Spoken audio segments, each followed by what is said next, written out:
Hello छात्रों, कैसे हैं आप लोग। छात्रों, आज हम अध्ययन करेंगे हिंदी शिक्षण के अंतर्गत हिंदी शिक्षण की विधियाँ, मेथड्स ऑफ हिंदी टीचिंग। ठीक है, तो हिंदी शिक्षण की विधियाँ कौन कौन सी उसके बारे में हम विस्तारपूर्वक अध्ययन करेंगे। छात्रों, अगर हम बात करें शिक्षण की, टीचिंग की, तो टीचिंग जो है बिना मेथड्स के उसको प्रभावशाली नहीं बनाया जा सकता और बिना शिक्षण के टीचिंग संभव नहीं है। अगर हम बात करें शिक्षण की, भाषा शिक्षण की, हिंदी शिक्षण की, तो कहीं ना कहीं जितने भी विषयों की अगर हम बात करें, सब्जेक्ट की, ऑल सब्जेक्ट, अदर सब्जेक्ट जो हैं उनको, तो वो कहीं ना कहीं भाषा पर ही टिके हुए होते हैं। अगर बच्चे को भाषा का ज्ञान अच्छे से नहीं है तो वो किसी भी विषय को सही से नहीं पढ़ पाएगा। उससे संबंधित जो ज्ञान है वो उसको ना तो ले पाएगा और ना ही उसको किसी को ट्रांसफ़र कर पाएगा। ठीक है, तो चलिए आज हम बात करते हैं। सबसे पहले इसके बहुत सारे मेथड्स हैं, कई सारी विधियां हैं। वाचन विधि, जैसे वाचन विधि, पठन विधि, लेखन, उच्चारण, वर्तनी, है ना, ये बहुत हैं। तो इनके बारे में हम विस्तारपूर्वक अध्ययन करते हैं। सबसे पहले हम बात करते हैं आज वाचन कौशल, वाचन शिक्षण विधि की। ठीक है, वाचन विधि क्या होती है तो ये तो सभी जानते हैं कि भाषा सीखने के लिए जो है मुख्यतः जो है 4 कौशलों का बहुत विशेष महत्व है। पहला है पढ़ना, लिखना, बोलना, सुनना। ठीक है, सबसे पहले पढ़ना और लिखना और बोलना, सुनना, इनकी आवश्यकता होती है। ठीक है, भाषा सीखने के लिए।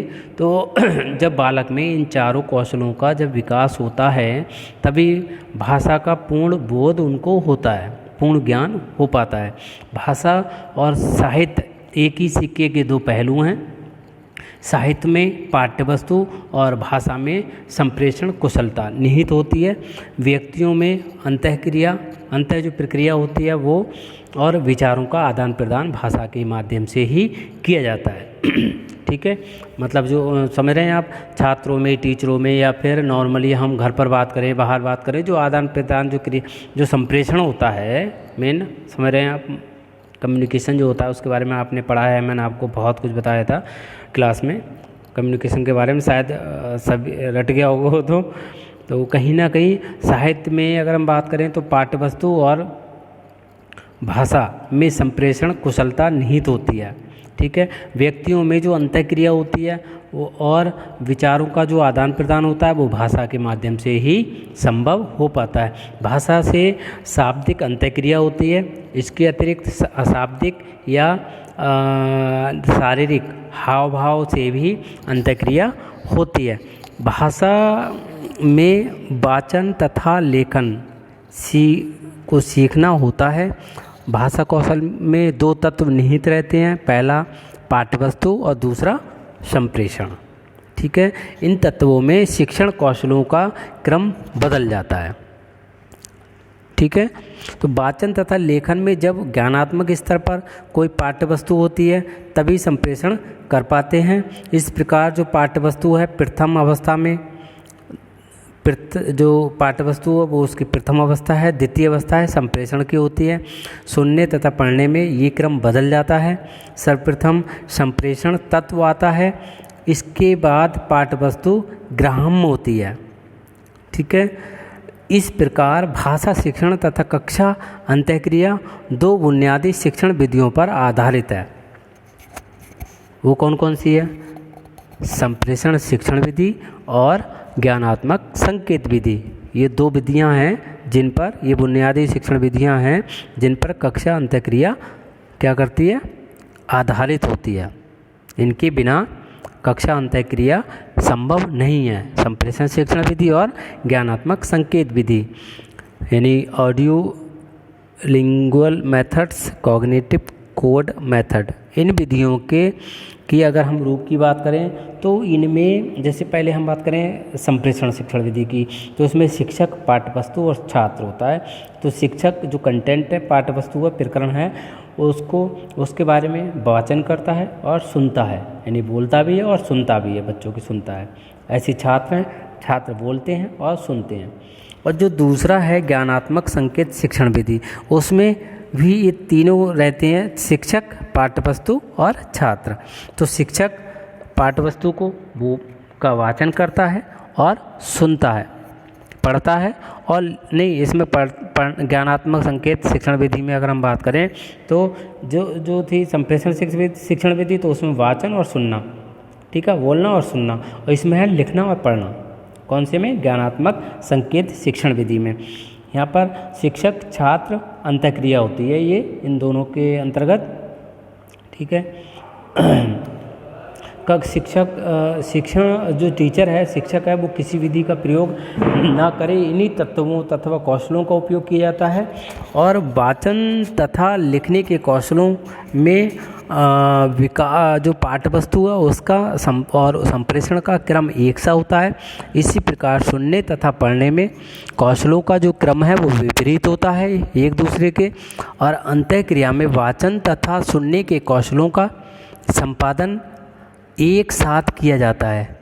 इसी प्रकार लिखने तथा पढ़ने को एक साथ प्रयुक्त करते हैं। और जो शिक्षण है, शिक्षण में इन कौशलों के युगल का संपादन स्वाभाविक है, ठीक है। एक शिक्षक ये प्रमुख क्रियाएं करता है अथवा कौशल को प्रयुक्त करता है।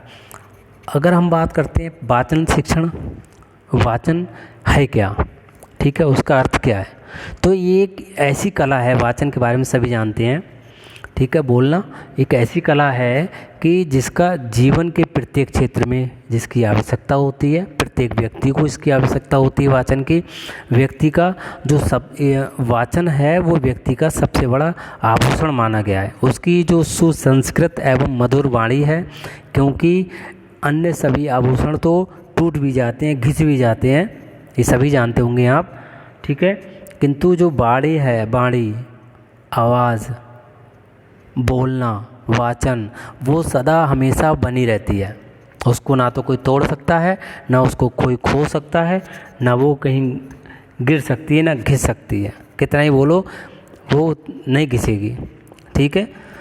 व्यक्ति का एकमात्र जो आभूषण है उसकी क्या माना जाता है? उसको मधुर वाणी। ये कहते नहीं, एक मधुर वाणी जो है उसका सबसे विशेष आभूषण माना गया है व्यक्ति का। तो अमृत भी मधुर वाणी में ही होता है। ऐसा कहा जाता है कि जिसकी वाणी मधुर है उसमें ही अमृत है। मनुष्य अपने भावों एवं विचारों को बोलकर या लिखकर व्यक्त करता है। भावों में एवं विचारों का जो संप्रेषण है या प्रकाशन ही रचना है। और रचना के दो मुख्य रूप माने गए हैं, मौखिक रचना एवं लिखित रचना। यहाँ पर वशीकरण एक मंत्र है, परिहर वचन कठोर, ये कहावत है, ठीक है। तो इसको परिभाषित किया है कैथरीन ओकानर ने। कैथरीन ओकानर, इन्होंने कहा है कि वाचन वह जटिल सीखने की प्रक्रिया है जिसमें सुनने के गतिवाही माध्यमों का मानसिक पक्षों से संबंध होता है, ठीक है। भाषाओं के विश्लेषण से ये विदित भी होता है कि उनकी अक्षरों की ध्वनियाँ विभिन्न स्थानों पर विभिन्न प्रकार से निकलती हैं। इसका अर्थ ये होता है कि अक्षर ध्वनि परिस्थिति के अनुसार बदल जाते हैं। जैसी परिस्थिति होती है वैसे ही जो ध्वनि है, आवाज़ है, वो बदल जाती है।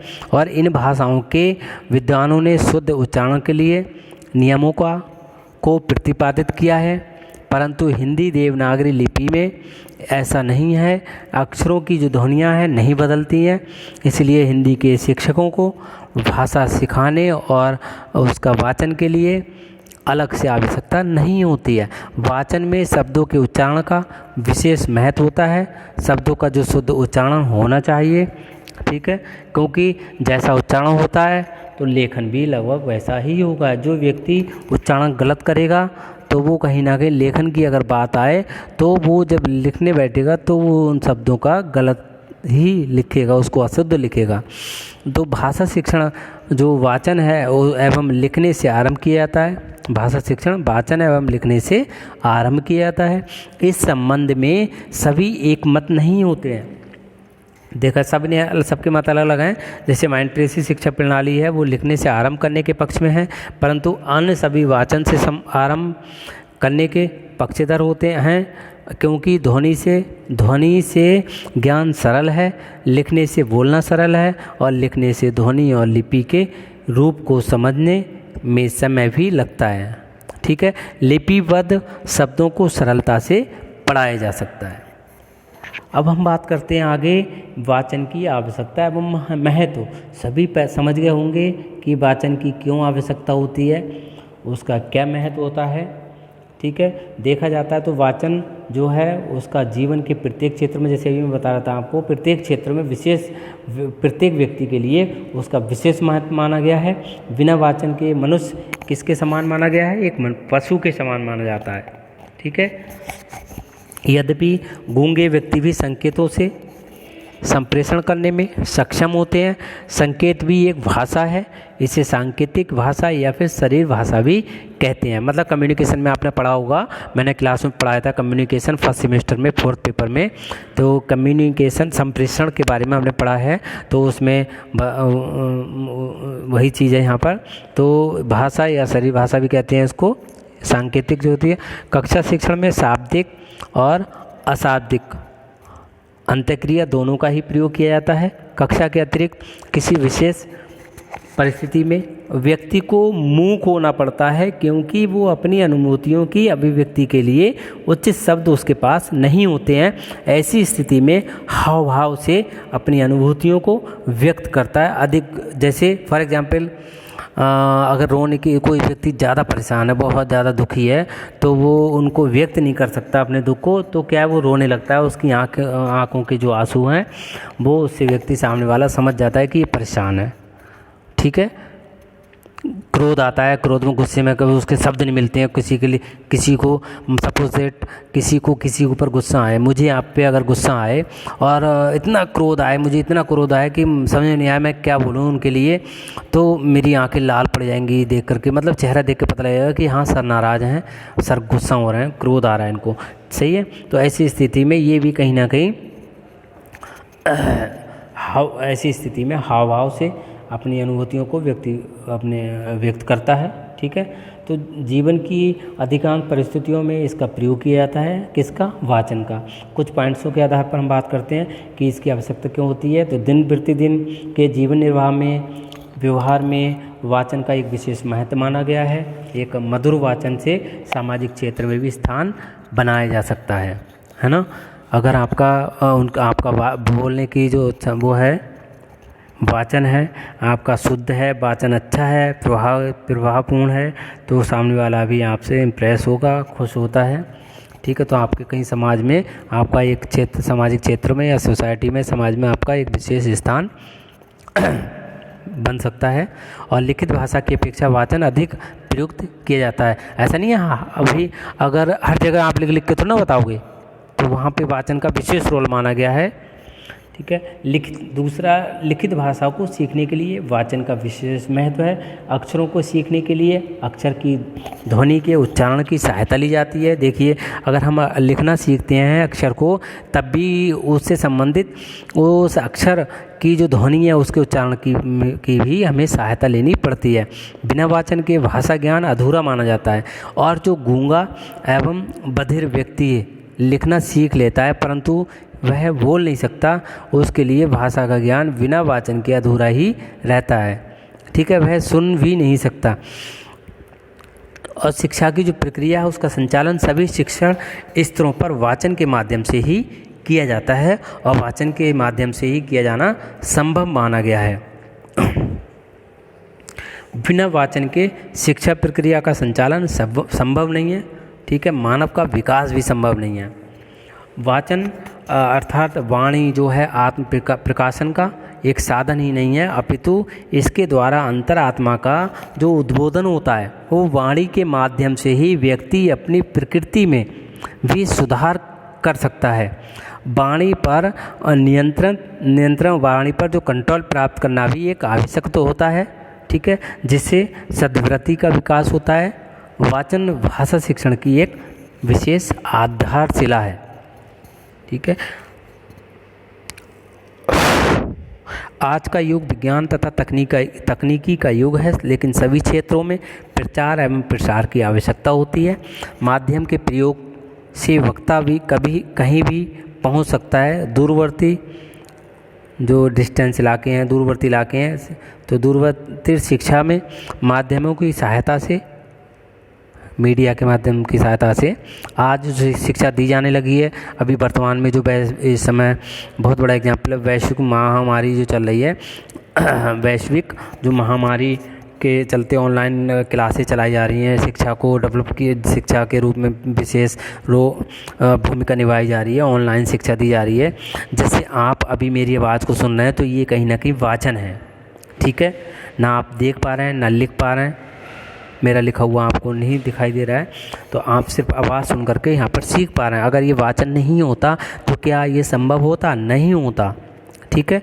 तो यहाँ पर एक ये माध्यम है मेरा कि टेक्नोलॉजी के माध्यम से, मोबाइल व्हाट्सएप के माध्यम से, यूट्यूब चैनल के माध्यम से, किसी और उसके माध्यम से आप तक मेरी आवाज़ पहुंच पा रही है, वाचन पहुंच पा रहा है, ठीक है। तो यहाँ पर वाचन में इसका विशेष महत्व है। अच्छे वक्ता तथा अच्छे शिक्षक का माध्यमों से भी सभी को लाभ दिया जा सकता है। ऐसे जो जॉन डीवी ने कहा था कि शिक्षा का मुख्य उद्देश्य सामाजिक दक्षता माना है, जॉन डीवी ने, ये दक्षता बहुत कुछ भावों एवं विचारों के मौखिक प्रकाशन पर निर्भर है। सामाजिक स्तर पर व्यक्ति विचारों के आदान प्रदान में जितना कुशल होगा उसमें उतनी ही सामाजिक दक्षता मानी जाती है, ठीक है। नेक्स्ट हम बात करते हैं इनके गुण, वाचन के उद्देश्य क्या हैं, गुण क्या हैं। तो अपेक्षित गुण जो हैं उनके बारे में हम बात करते हैं। जैसे छात्रों को शब्द, ध्वनियों एवं उनके उच्चारण का उचित ज्ञान कराना, जिससे वाचन में शब्दों का उच्चारण शुद्ध रूप से कर सकें, ये वाचन का मुख्य उद्देश्य माना गया है। वाचन शिक्षण में भावों एवं विचारों का संप्रेषण किया जाता है। शब्दों के जो शुद्ध उच्चारण के साथ साथ स्वरों का उतार चढ़ाव, पदबंध और वाक्य का शुद्ध रूप में प्रयुक्त करना भी अपेक्षित है। व्याकरणीय पदक्रम व्यवस्था का पालन आवश्यक है।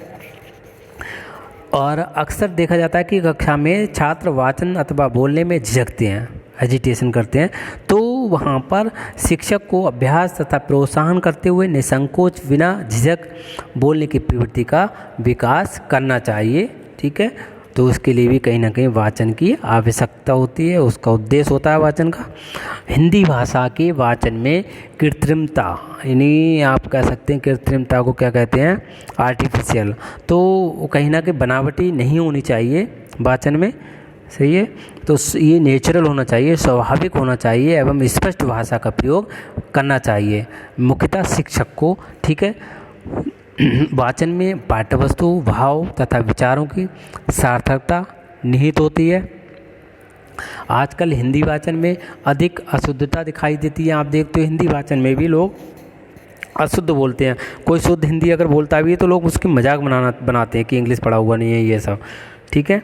तो आप एक चीज़ बताऊं आपको, ये तो शायद आपको भी अनुभव होगा कि एक हिंदी जब हम बोलते हैं, शुद्ध हिंदी कोई व्यक्ति बोलता है, सपोज दैट आप ही कभी वो करके देखना कि मूल्यांकन करके अपना, कि जब हम शुद्ध हिंदी में बात करते हैं तो कहीं ना कहीं अंतरात्मा भी आपकी खुश होती है, मन प्रसन्न होता है, ठीक है। तो और जैसे हम बात कर रहे थे, आजकल वर्तमान समय में बहुत सारी अशुद्धता दिखाई दे रही है हिंदी वाचन में, क्योंकि वाक्य रचना आदि दोषपूर्ण होती जा रही है। लोग बोलने में होता कुछ है, बोलते कुछ हैं। छात्र एवं टीचर इस ओर ध्यान भी नहीं देते हैं क्लासों में, स्कूलों में, पढ़ाई में, क्लास में। जैसे मेरे को जाना है लोग बोलते हैं, बच्चे कहते हैं मेरे को जाना है। क्यों जाना है भाई? आप कहो ना मुझे जाना है, ठीक है। मैंने को पढ़ना है, क्या मतलब? सेंटेंस ही गलत है। मैंने को पढ़ना है, मैंने को पढ़ना क्या मतलब होता है इसका?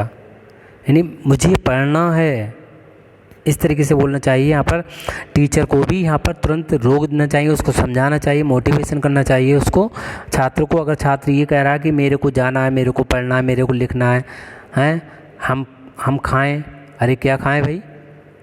आप ये कहो ना हमें खाना खाना है या हमें समोसा खाना है, ठीक है। क्या हम खाना खा सकते हैं? क्या हम समोसा खा सकते हैं? तो टीचर वहाँ पर ठीक, अगर बच्चे ने कहा कि हम खाना खाएं, नहीं हम खाएं, अरे भाई क्या खाएं?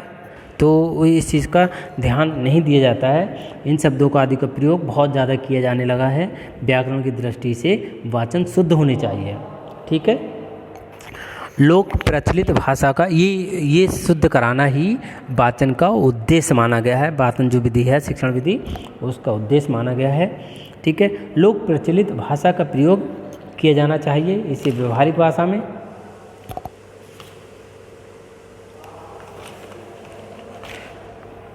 भाषा में की संज्ञा भी दी जाए, जो क्योंकि प्रचलित भाषा में छात्रों को बोधगम्य करना सरल होता है। मुहावरों, सूक्तियों का समुचित प्रयोग भी करना चाहिए। ठीक है, भावों एवं विचारों तथा पाठ्यवस्तु के प्रस्तुतिकरण में सशक्त भाषा का भी प्रयोग होना चाहिए। ये इसका उद्देश्य है। भावों एवं विचारों के अनुरूप शब्दों का प्रयोग अति आवश्यक है। ठीक है, ओजस्वी वाणी से वाचन व कथन जो है प्रभावपूर्ण हो जाता है। ठीक है, अच्छी वाणी से प्रकरण, एक छात्र को, शिक्षक को प्रकरण एवं भाव के अनुरूप ही भाषा का प्रयोग किया जाए। श्रोताओं के अनुसार, समय तथा स्थल के अनुरूप ही वाचन किया जाए। ठीक है, छात्रों को शिष्टाचार एवं आचरण संबंधी शब्दों को लिखना तथा उनके अभ्यास को अवसर देना चाहिए। ये इसके उद्देश्य हो गए, गुण हो गए। नेक्स्ट हम बात करते हैं विधियों के बारे में। शिक्षण विधियों के प्रकार, बहुत सारे प्रकार होंगे।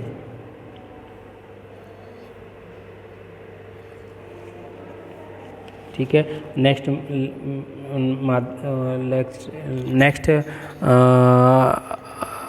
लेक्चर के माध्यम से, भाषण के माध्यम से बताएंगे इसके बारे में। ठीक है, थैंक यू।